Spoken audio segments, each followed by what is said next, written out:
십계명에는 두 방향이 있다 말씀드렸습니다. 하나는 이제 하나님과의 관계를 향한 방향이고 또 하나는 이웃과의 관계를 향한 방향입니다. 우리 예수님 말씀하신 것처럼 가장 큰 계명은 하나님을 몸과 힘과 정성을 다해 사랑하는 것이고 또 이처럼 내 이웃을 내 몸처럼 사랑하라. 바로 그게 십계명입니다. 이웃과의 관계에서 처음 나오는 계명은 부모를 공경하라. 우리가 세상에서 맺는 처음 관계는 이 부모님과의 관계이기 때문에 그렇습니다. 이제 6번째 계명부터 이제 10계명으로 이어지는데요. 이 계명의 특징은 2개의 단어입니다. 그래서 이 5계명을 뭐라 그러는가 하면 2개의 단어로 구성된 절대 금지 명령이다. 살인하지 말라, 간음하지 말라, 도둑질하지 말라, 거짓 증거하지 마라, 탐내지 마라. 요거는 우리로는 문장으로 되어 있지만 요거는 2 단어입니다. 노 살인, 노 간음, 노 도둑질, 노 거짓 증거, 노 탐심. 그래서 2 단어 금지 명령. 그리고 이 5계명은 부모 공경하고 좀 다르죠. 부모 공경은 대등한 관계가 아니잖아요. 요 5계명은 대등한 관계. 대등한 관계에서 우리가 어떻게 살아야 되는가. 그게 이제 6부터 이제 10개까지 계명, 그 계명의 내용입니다. 그리고 이제 여기서 특별히 이걸 보면 우리 하나님이 신성시 여기는 게 뭔지를 거기서 잘 알 수가 있습니다. 하나님 것은 이것은 반드시 지켜져야 되고 침범되면 안 되는 신성시 여기시는 것. 그게 5가지. 하나는 생명이고 가정이고 사유재산이고 명예고 그리고 자신의 분복, 하늘의 복. 이런 것은 신성시돼야 된다. 먼저 살인하지 말라는 말은 비법정적인 비합법적인 고의성을 지닌 살인입니다. 그러니까 죄인을 법정에서 판단해서 사형하는 것은 그 허용됩니다.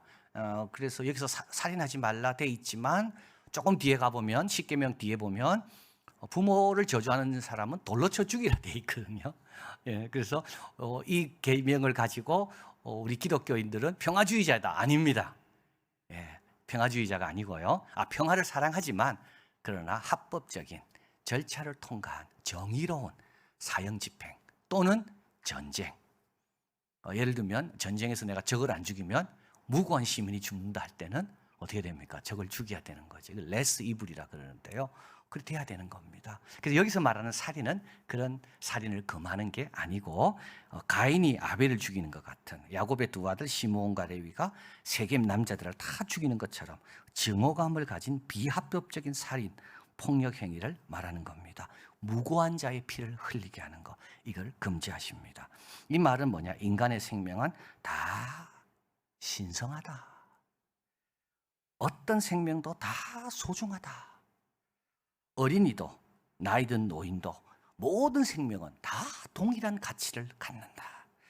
이번에 한국에 온 아프가니스탄 우리 특별 기여자들 보면 0세부터 5세까지가 390명 중에 100명이라 그랬습니다. 신생아도 있다 그랬습니다.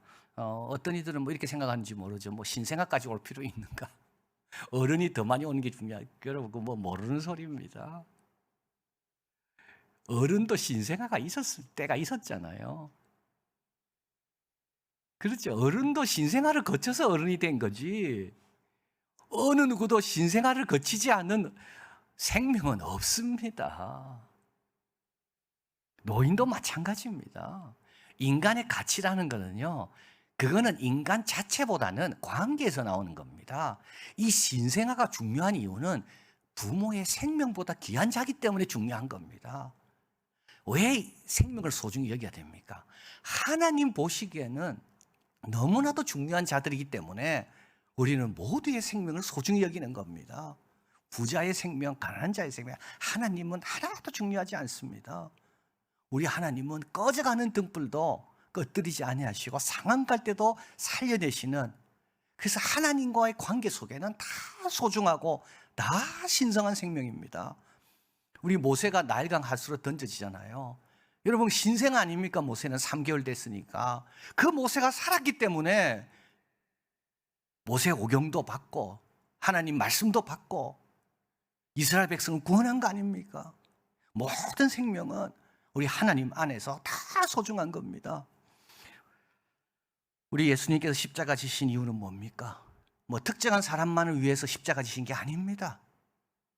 모든 사람을 구원하기 위해서, 모든 사람이 다 생명과 풍성한 생명을 얻기 위해서 우리 예수님이 십자가를 지신 겁니다. 그래서 우리 예수님은 뭐라 말씀합니까? 형제에 대해서 욕하는 자마다 살인하는 자다. 서로를 존중히 여기고 한 생명이 보존되고 풍성해지도록 노력해야 됩니다. 우리 예수 믿는 사람은 어디 가서 사람 차별하지 마시고요, 모두를 귀하게 여기십시오. 모두가 우리 하나님 안에는 눈동자처럼 지키시는 손바닥에 새긴 귀한 자라는 걸 기억하고 그 생명을 지키고 보존하고 풍성케 하는 것, 이게 바로 살인하지 말라의 계명의 뜻입니다. 그 다음에 이제 간음하지 말라는 뜻인 말씀은요, 남편과 아내의 법적인 관계 신성성, 이걸 깨뜨리는 행위를 금지하는 겁니다. 결혼의 거룩성을 유지하는 계명입니다. 이거는 동시에 남자와 여자에 대한 태도와 행동에 대한 계명입니다. 서로를 성적 대상으로 바라보는 게 아니라 존경과 순전함으로 대하는 겁니다. 윌리엄 바클렌이 이렇게 말했습니다. 유대인들은 간음보다 더 무서운 죄는 없다고 여긴다. 그래서 살인 다음에 바로 간음이 나오죠. 살인만큼이나 큰 죄가 뭐냐? 간음입니다.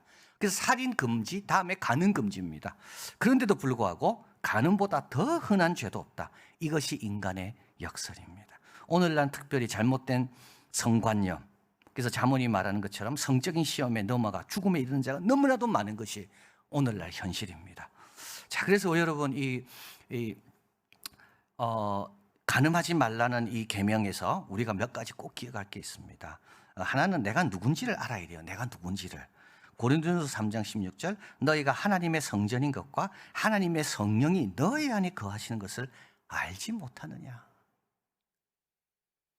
고린도전서 6장 19, 20절, 너희 몸은 너희가 하나님께로부터 받은 바 너희 가운데 계신 성령의 전인 줄을 알지 못하느냐. 너희는 너희 것이 아니라 값으로 산 것이 되었으니 그런즉 너희 몸으로 하나님께 영광을 돌리라. 오늘날 우리 보고 뭐라 얘기합니까? 네 몸은 네 거니까 네 마음대로 살아라고 이야기합니다. 근데 하나님은 그렇게 말씀하지 않습니다. 너는 값으로 산 것이 된 거다. 내가 너를 구해낸 것은 네 마음대로 살라고 구원한 게 아니라 제사장 나라가 되게 하려고 내가 너를 구원해낸 거다.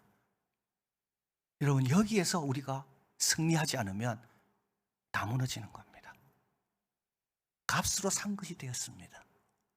나는 내 것이 아닙니다. 자, 요셉은 어떻게 했습니까? 39장 10절, 여인이 날마다 요셉에게 청하였으나 요셉은 듣지 않습니다. 함께 있지도 않습니다. 멀리 해야 됩니다. 우리 예수님은 또 뭐라 말씀합니까? 마태복음 5장 28절, 나는 너희에게 이르노니 여자를 보고 음욕을 품는 자마다 마음이 이미 간음하였느니라. 우리 예수님은 아십니다. 본다는 게 얼마나 위험한 건지. 이브가 선악과를 보면서부터 욕심이 들어오기 시작했습니다. 그냥 따먹은 게 아닙니다. 따먹기 전에 먼저 보았습니다. 삼손이 왜 자꾸 여자에게 끌려서 실수를 할까요? 딥나에 내려가 여성을 보고,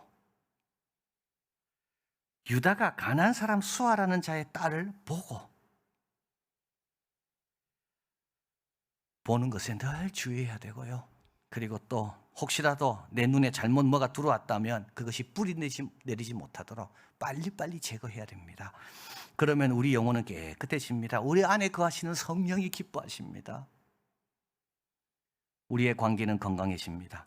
가정과 사회는 밝아집니다. 자, 그 다음에 도둑질하지 말라입니다. 생명은 성스러운 것이고요, 가정과 남녀 관계도 성스러운 것입니다. 또 성스러운 것이 있는데 그건 바로 내가 수고해서 얻은 재산입니다.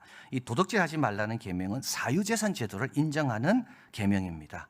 타인의 재산은 보호받고 지켜져야 한다는 말씀입니다.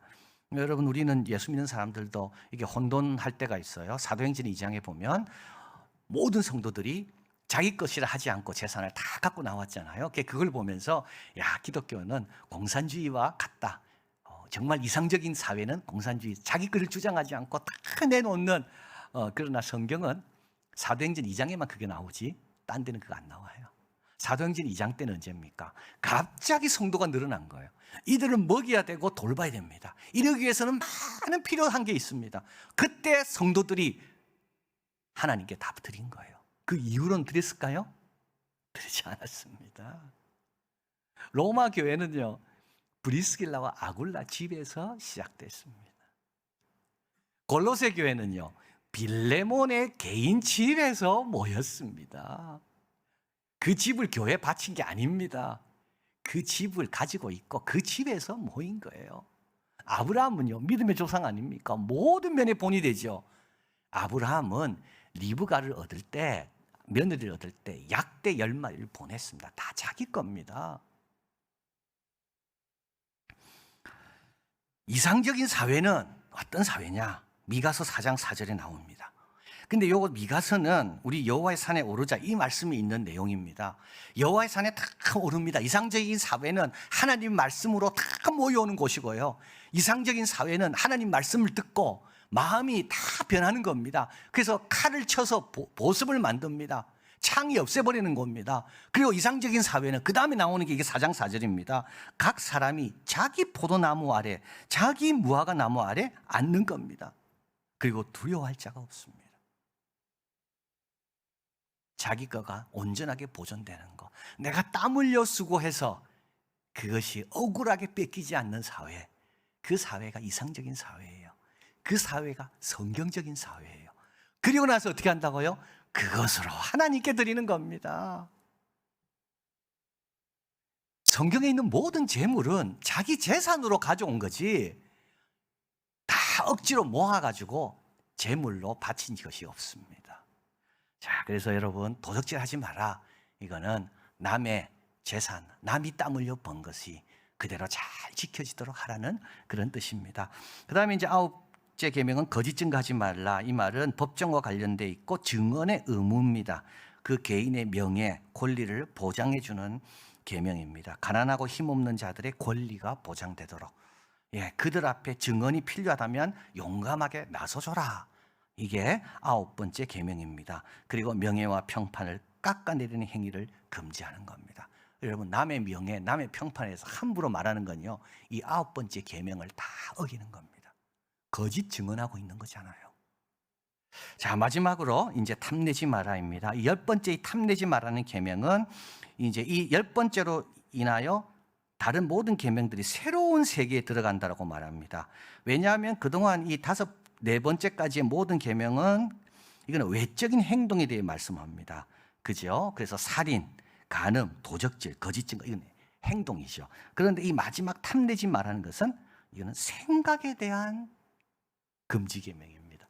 그래서 앞에는 행동 금지, 이거는 욕심 금지, 금지된 욕심, 금지된 생각이 뭔가. 그래서 앞에는 금지된 행동이 뭔가를 말씀하셨다면 10번째 계명에는 금지된 생각이 뭔가. 그게 뭐라고요? 그게 탐심입니다.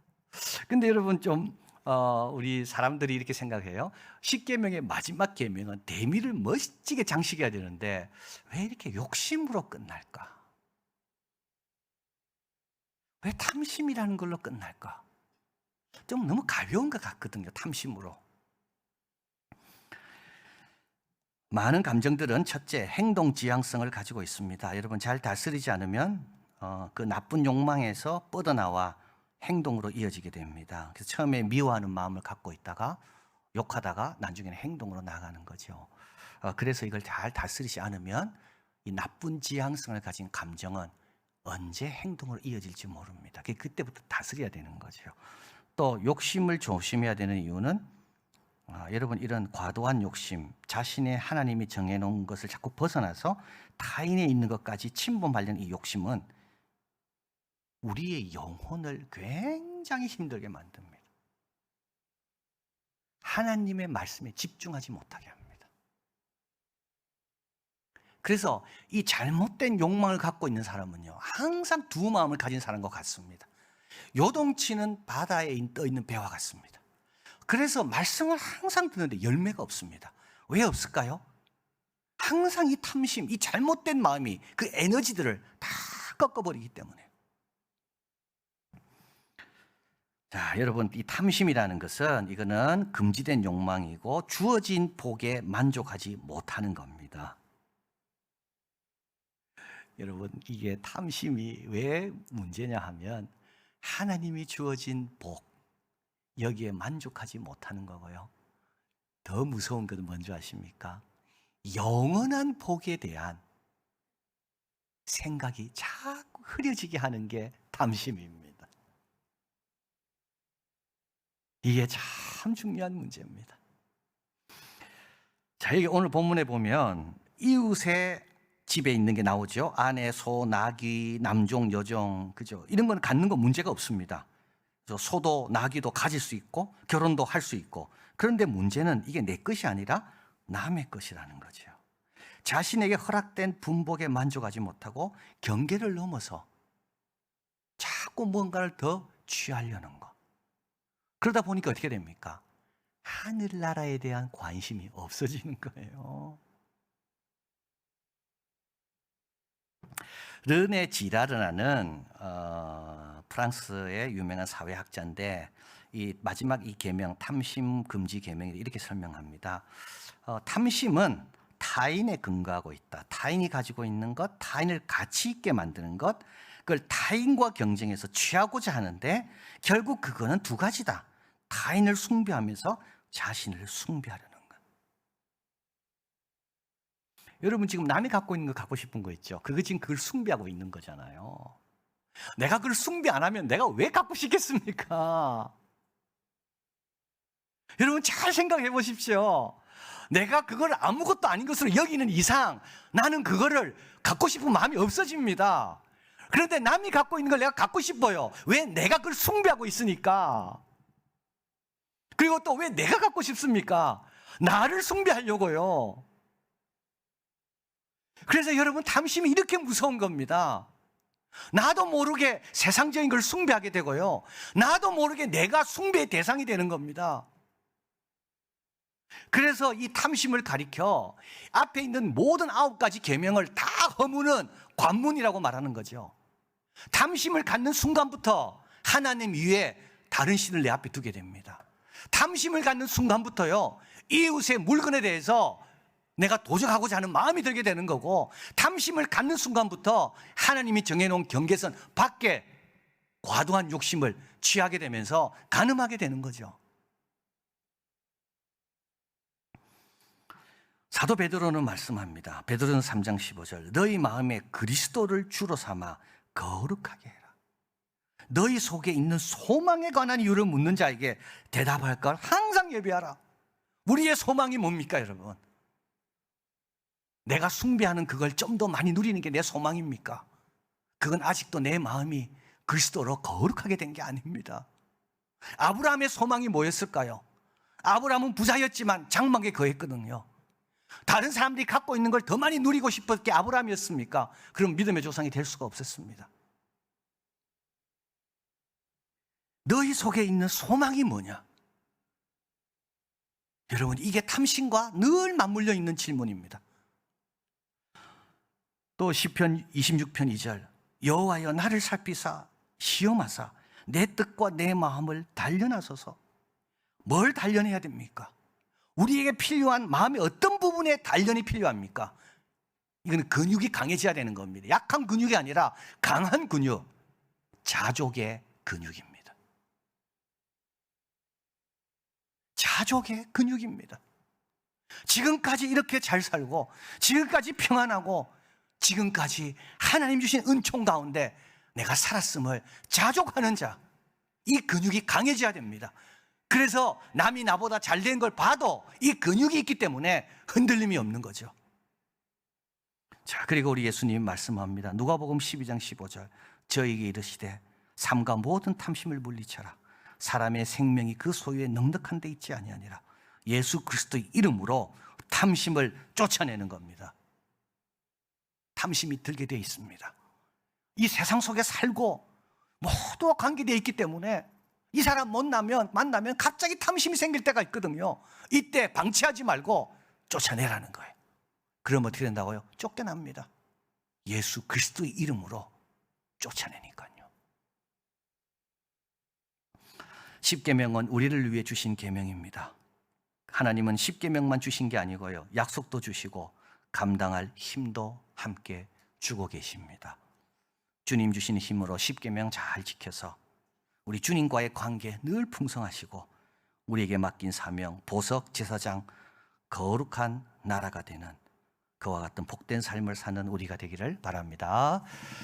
사랑의 하나님, 너무 감사합니다. 자꾸 눈에 보면 자꾸 마음이 뺏기고, 그러다 보면 천국 소망 받은 은총, 십자가 은혜 어딘지 다 사라지고 똑같이 옛날 육신적인 욕망에 사로잡힐 때가 많이 있습니다. 우리의 마음을 늘 그리스도로 삼아 거룩하게 해주시고, 우리의 참된 소망이 뭐겠습니까? 우리를 위해 지금도 처소를 예비하고 계시고 성을 짓고 계시는 우리 하나님 품에 가는 게 우리의 소망인데, 그 소망에 있는 자답게 나그네와 행인으로 거룩하고 경건하고 주님께서 주신 귀한 영혼들 잘 돌보면서 주님 신 복과 은혜를 지키며 사는 우리들이 다 되게 하여 주시옵소서. 예수 그리스도 이름으로 기도하옵나이다. 아멘.